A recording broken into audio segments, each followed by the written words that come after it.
संख्या में परदेसी बिहार लौट रहे हैं। ट्रेनों में काफी भीड़ देखी जा रही है।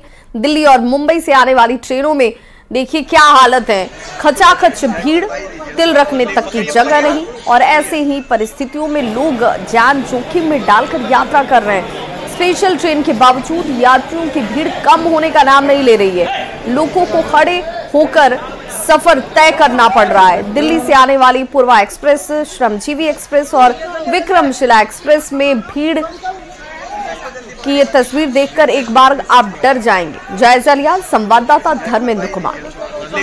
लोक आस्था का महान पर्व छठ अब कुछ ही दिन बचे हैं और जो ट्रेनों में भीड़ है, जो वापस लौट रहे हैं, छठ मनाने के लौट रहे हैं, ये स्थिति है। आप देख सकते हैं दिल्ली से ट्रेन जो लौट रही है उसमें कहीं ना कहीं काफ़ी भीड़ है। ये ट्रेन पूर्वा एक्सप्रेस से दिल्ली से हावड़ा तक का सफर तय करती है और आप देख सकते हैं कि भीड़ कितनी है।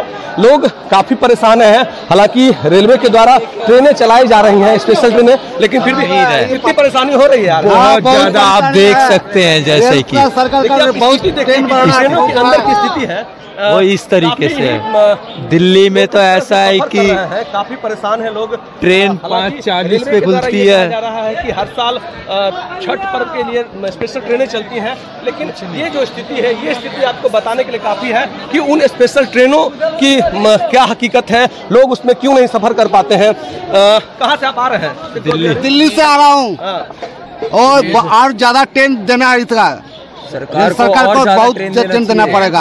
ये त्योहार का आज छठ पूजा है, एकदम दब के ऐसे ही बैठ के आ रहे हैं। हाँ, आप सारा दिन कोई परेशानी पूरा बहुत ज्यादा। आप अंदर आ जाओ। आप कहाँ से आ रहे हैं? जी दिल्ली से ही आ रहा हूँ सर। जी इतनी भीड़ है, जी परेशानी हो आने में? बहुत परेशानी हो रही है सर।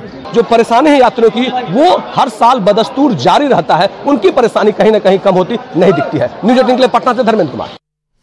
और इस वक्त बड़ी खबर आ रही है उत्तरकाशी में। टनल में फंसे मजदूरों को लेकर रेस्क्यू ऑपरेशन अब भी जारी। टनल में फंसे सभी 40 मजदूर सुरक्षित हालांकि बताए गए हैं। एसडीआरएफ, एनडीआरएफ की टीमें रेस्क्यू ऑपरेशन में जुटी हुई हैं। टनल में बिहार के 4 मजदूर भी बताए गए हैं जो फंसे हुए हैं। झारखंड के 15 मजदूर इस टनल में फंसे हुए हैं। 40 मजदूरों के अंदर फंसे होने की बात सामने आ रही है। हालांकि राहत की बात यह है कि सभी सुरक्षित हैं और अब इन्हें रेस्क्यू करने को लेकर लगातार प्रयास जो है वो किए जा रहे हैं। 40 मजदूर अचानक से भूस्खलन की वजह से इस टनल में फंस गए, जिनके रेस्क्यू ऑपरेशन में टीमें अब जुटी हुई हैं। एनडीआरएफ और एसडीआरएफ की टीमों की तरफ से लगातार प्रयास किया जा रहा है कि जल्द से जल्द इन मजदूरों को सुरक्षित बाहर निकाल लिया जाए।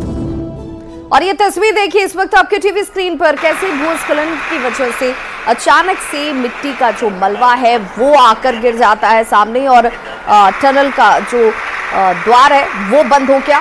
लोग जहां अंदर थे वो वहीं फंसे रह गए। अब इस मिट्टी को निकालने का काम तेजी से ट्रेनों के जरिए किया जा रहा है। और ये तस्वीर देख लीजिए, यहाँ पर रात भर और लगातार ये रेस्क्यू ऑपरेशन इस वक्त एनडीआरएफ और एसडीआरएफ की टीमों की तरफ से चलाया जा रहा है, जिनमें बिहार और झारखंड के मजदूर भी फंसे हुए बताए गए हैं।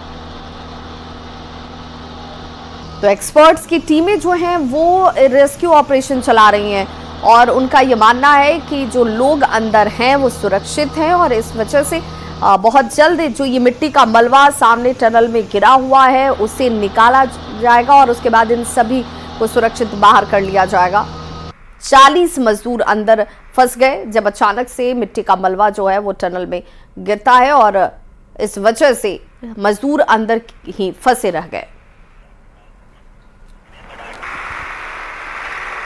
तो मजदूरों का रेस्क्यू करने को लेकर ये ऑपरेशन इस वक्त लगातार चलाया जा रहा है। ये टनल की तस्वीर आप देख पा रहे होंगे जहां पर रेस्क्यू ऑपरेशन के लिए बड़ी बड़ी मशीनों को लगाया गया है।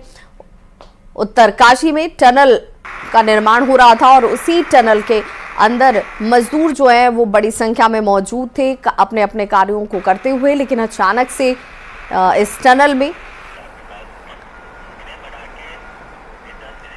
और उत्तरकाशी संवाददाता बलवीर हमारे साथ इस वक्त ज्यादा जानकारी के साथ फोन लाइन पर जुड़ चुके हैं। बलवीर, रेस्क्यू ऑपरेशन को कंप्लीट होने में कितना वक्त लगेगा? जब ये मजदूर बाहर आ पाएंगे, क्या एक्सपर्ट्स कह रहे हैं?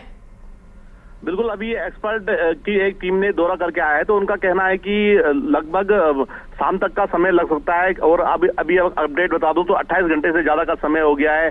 जो ये 40 मजदूर है ये अभी भी अंदर फंसे हुए हैं। हालांकि राहत की खबर ये रही कि कल इनसे संपर्क हो पाया एक बार, जिसमें इन्होंने कहा है कि सभी सुरक्षित है और जल्द से जल्द निकालने की इन्होंने बात की है। और साथ में कुछ भोजन की व्यवस्था बनाने की भी इनके द्वारा बात की गई थी। तो जो पाइप है जिससे ऑक्सीजन भेजा जा रहा है उसी से ही कुछ चने के पैकेट भेजे गए हैं रात को। तो कह सकते हैं कि राहत की खबर है कि सभी सुरक्षित है। रेस्क्यू कार्य तेजी से चल रहा है। जो एक्सपर्ट की टीम है उनका कहना है कि शाम तक का वक्त लग सकता है पूरे रेस्क्यू को अंजाम देने में। और भी मशीनें बाहर से बुलाई गई है। इस समय सभी कोशिश कर रहे हैं कि जल्द से जल्द इनको बाहर निकाला जाए, क्योंकि 28 घंटे का समय हो चुका है, काफी ज्यादा समय होता है। और किस कंडीशन में वो अंदर है ये भी पूरी तरह से क्लियर नहीं हो पाया है। और किस तरह बलवीर, सबसे बड़ी चुनौती ऐसे टनल को लेकर होती है जब ऑपरेशन किया जाता है या चलाया जाता है कि मजदूरों को, जो लोग अंदर फंसे हुए हैं, उन लोगों तक ऑक्सीजन की उपलब्धता बरकरार रहे, जिसे लेकर अब प्रयास जो है वो किए जा रहे हैं, लेकिन क्या वो पर्याप्त नजर आते हैं? फिलहाल जो ऑक्सीजन की व्यवस्था वहां पे कल ही बना दी गई थी, क्योंकि ऑक्सीजन सबसे बड़ी समस्या थी कि ऑक्सीजन लगातार जरूरी था पहुंचना। उसके बाद समस्या ये है कि जो घंटे हैं वो काफी ज्यादा होते जा रहे हैं। 28 घंटे से ज्यादा का समय हो गया है। अगर समय बढ़ता रहेगा ना कहीं परेशानी जो ये 40 मजदूर है, 8 राज्य के मजदूर फंसे हुए अंदर, इनके सामने आ सकती है। बलवीर, 28 घंटे का वक्त क्यों लग गया? क्या चैलेंजेस क्या आ रही हैं, क्या दिक्कतें हो रही हैं इस रेस्क्यू ऑपरेशन को जल्द से जल्द कंप्लीट करने में? दिक्कतें ये आ रही है कि जिस जगह पे ये टूट हुई है टनल के अंदर, वहां पे अभी भी मलबा लगातार गिर रहा है। जैसे ही मलबा हम हटा रहे हैं तो और जो मलबा है वहां पे गिर जा रहा है, जिसके चलते जो रेस्क्यू का कार्य है वो बाधित हो रहा है। कोशिश की जा रही है कि और मशीनें बुला के कि अगर यही कंडीशन बनी रहती तो और रास्ता बनाने की प्रयास किया जाएगा। अभी प्रयास यही है कि मलबा हटाने की कोशिश की जा रही है। 15 से 20 मीटर बताया जा रहा है कि मलबा हटा दिया गया है। 50 मीटर अभी भी मलबा पड़ा हुआ है। तो कहीं ना कहीं समय लग सकता है और पर्याप्त मशीनें भी मौके पे मौजूद नहीं है और जगह से मदद लेनी पड़ रही है। बाहर से मशीनें बुलाई गई है। तो जो अधिकारी है, जो टेक्निकल टीमें हैं, वो लगातार मुआयना कर रही है कि किस तरह की कंडीशन है और किस तरह से इन 40 मजदूरों को बाहर निकाला जाए। यही चैलेंज है। देखना होगा कि इन तमाम जो दिक्कतें हैं उसके बीच इनको किस तरह से रेस्क्यू किया जाता है, किस समय पे रेस्क्यू किया जाता है, क्योंकि अगर समय बढ़ेगा तो कहीं ना कहीं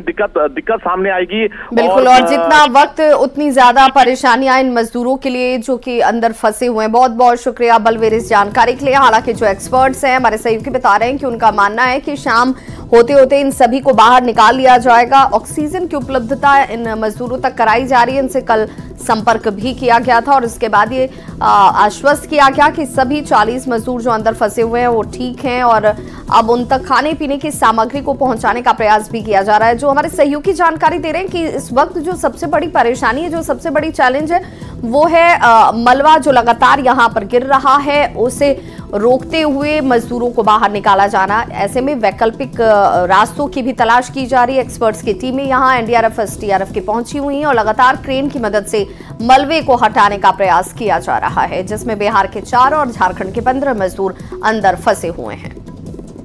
ड्रिलिंग है वो थोड़ी आगे बढ़ी है, लगभग 10 मीटर कल की अपेक्षा में, लेकिन मलबा जो है लगातार ऊपर से गिर ही रहा है अभी।